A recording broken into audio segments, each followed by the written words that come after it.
말씀의 제목은 여호와를 경외하는 자의 복입니다. 여호와를 경외하는 자의 복. 할렐루야. 아기 예수가 나신 거룩한 성탄의 새벽입니다. 가족과 함께 주님의 나심을 묵상하며 은혜로운 삶의 예배로 오늘 하루도 나아가시는 저와 우리 모든 성도님들 되시기를 축복합니다. 오늘 우리가 읽은 본문의 말씀 시편 112편은요 신원 미상의 시입니다. 다시 말해 누가 지었는지 알 수 없다는 뜻이죠. 그러나 우리가 어제 살펴봤던 시편 111편과 굉장히 유사한 비슷한 단어들과 그리고 비슷한 형식을 취하고 있는 것으로 보아서 많은 학자들은 이 두 시를 같은 사람이 지었을 것이라고 추정하고 있습니다. 특별히 시편 111편과 오늘 시편 112편은 이 답관체 형식을 취하고 있는데요. 우리가 답관체라고 하는 것은 히브리어의 그 자음의 그런 순서들이 있습니다. 그 자음의 순서대로 시를 열거하고 또 그 자음에 맞추어서 이제 시를 써 내려가는 것이죠. 쉽게 말해서 우리나라의 삼행시와 같다고 보시면 되겠습니다. 특별히 시편 111편은 하나님의 성품과 또 하나님의 능력에 대한 찬양으로 그 내용이 주를 이루고 있는 반면에 시편 112편은 보다 인간의 중심에서 여호와 하나님을 경외하는 자가 누리는 복이 과연 무엇인가, 그것에 대해서 이렇게 열거하고 있음을 보게 된다는 것이죠.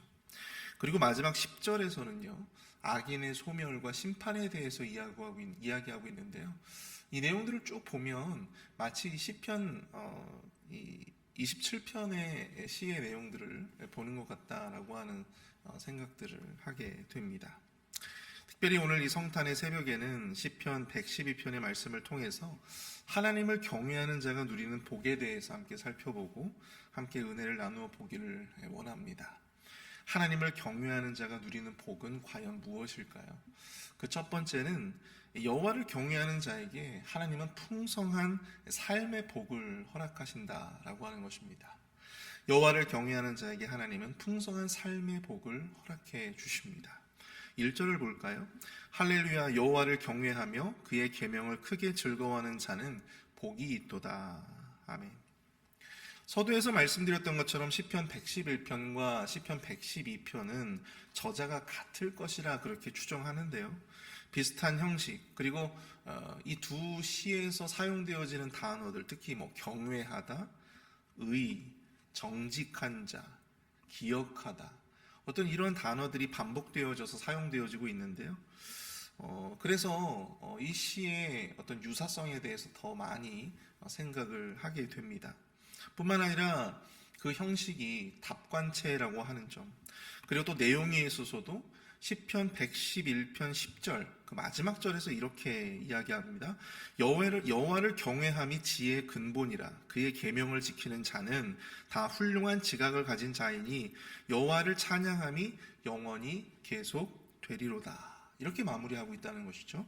그런데 오늘 시편 112편 1절은요 여호와를 경외하는 자가 복이 있다, 또한 그렇게 시작을 하고 있다고 하는 것입니다.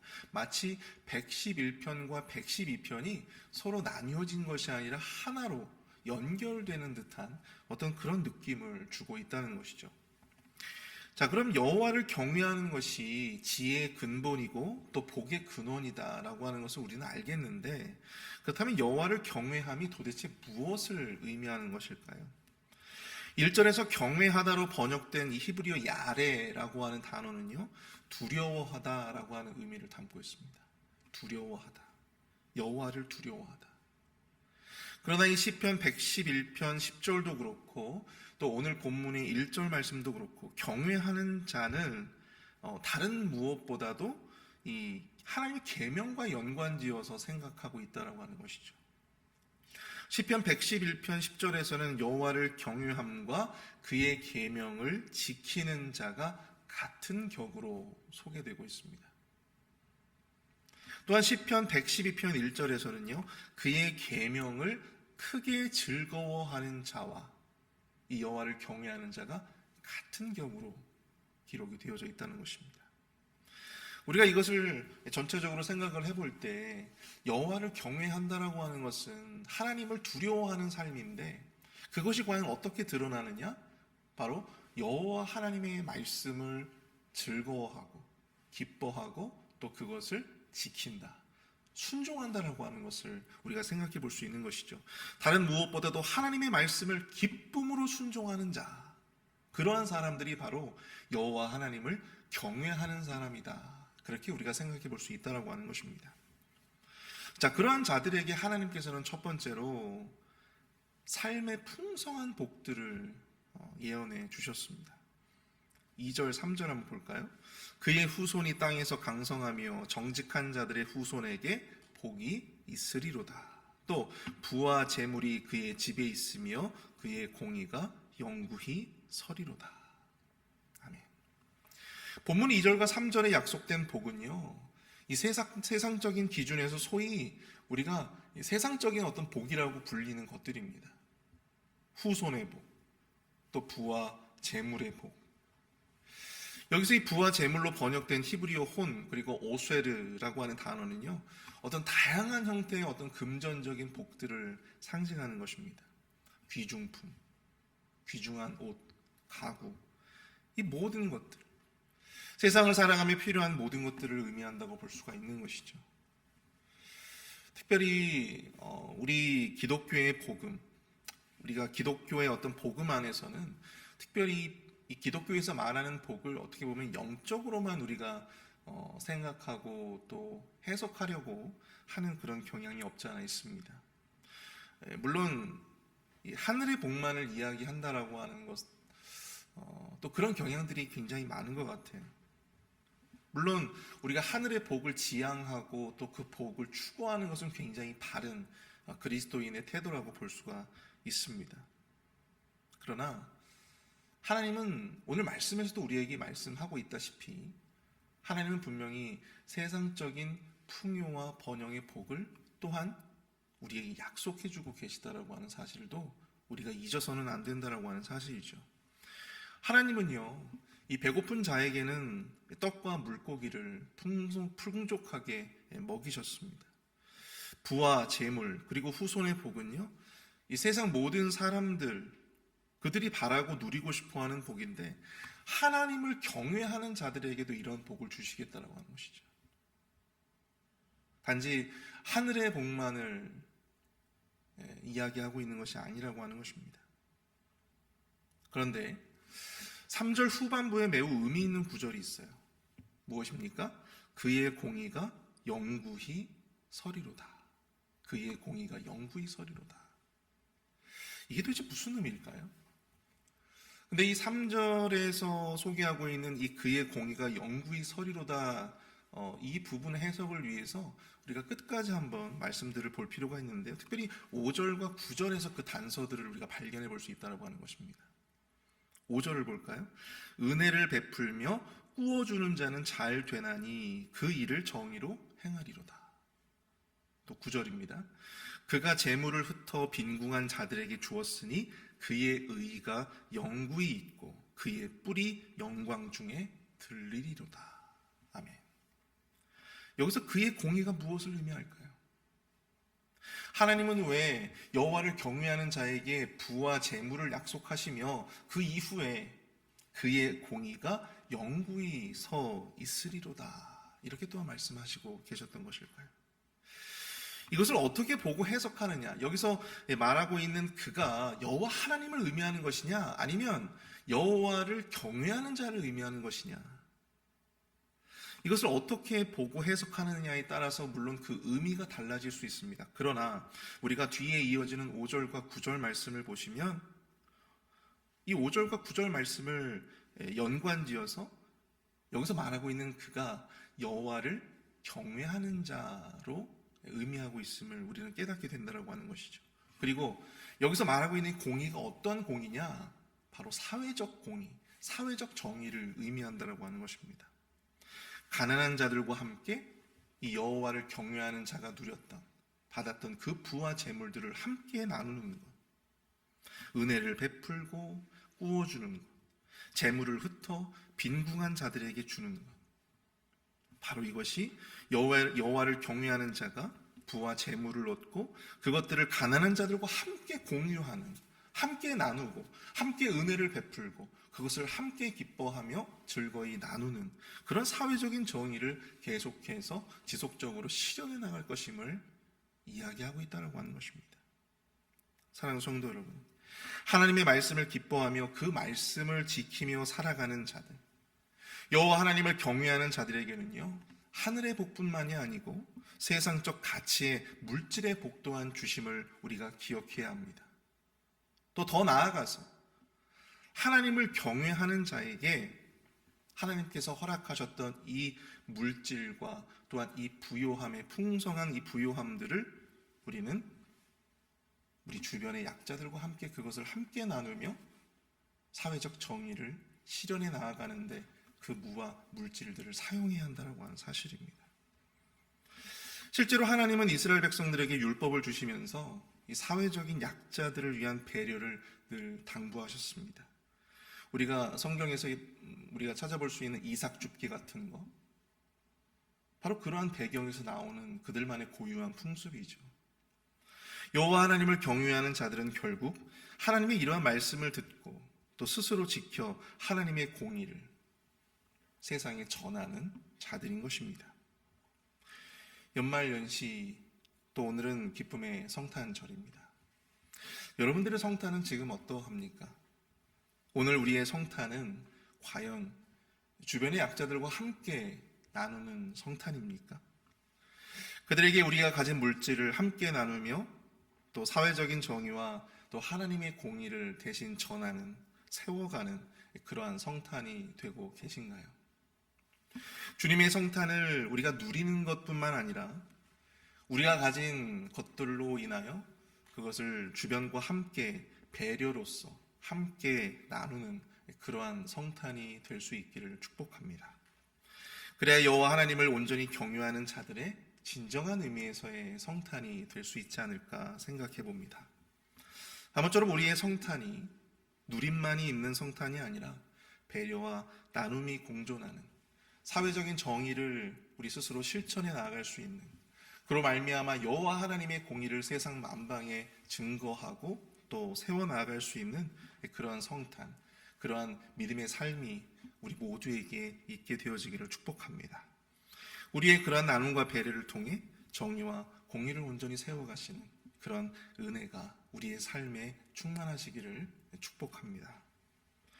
두 번째로 여호와를 경외하는 자에게 하나님은 이 마음의 복을 허락하신다라고 하는 것입니다. 여호와를 경외하는 자에게 하나님은 마음의 복을 주십니다. 오늘 보면 4절에서 기자는 정직한 자들에게는 흑암 중에 빛이 일어나나니 라고 말씀합니다. 여기서 이 흑암이라고 하는 것은요, 의인들, 즉 여호와를 경외하는 자들이 맞닥뜨릴 수 있는 그런 고난과 시련, 역경을 의미합니다. 그런데 여기에 이 깊은 어둠 속에서, 이 흑암 속에서 빛이 일어난다라고 말씀하고 있습니다. 여기서 이 빛은 하나님의 은혜의 선물로서 생명과 행복을 상징하는 것이죠. 고난 속에서도 하나님의 은혜의 빛이 저들의 삶에 비추는 것입니다. 그럼 어떻게 하나님의 은혜의 빛이 여호와를 경외하는 자의 그런 고난과 시련, 이 흑암 속에서 나타나게 되는 것일까? 오늘 보면 6절부터 7절까지의 말씀을 함께 보시죠. 그는 영원히 흔들리지 아니하며 의인은 영원히 기억되리로다. 그는 흉한 소문을 두려워하지 아니하며 여호와를 의뢰하고 그의 마음을 굳게 정하였도다. 그의 마음이 견고하여 두려워하지 아니할 것이라. 그의 대적들이 받는 보응을 마침내 보리로다. 아멘. 여호와 하나님을 경외하는 자들도 이 흑암의 시련에서는 벗어날 수가 없는 법입니다. 그렇지만 그들은 그 어둠 속에서도 빛으로 역사하시는 하나님의 은혜로 말미암아 결국은 승리할 것이다라고 하는 것이죠.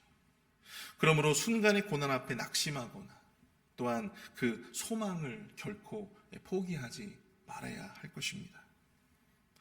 여호와 하나님은 여호와를 경외하는 자들에게 마음의 복을 허락하십니다. 그것이 무엇인가요?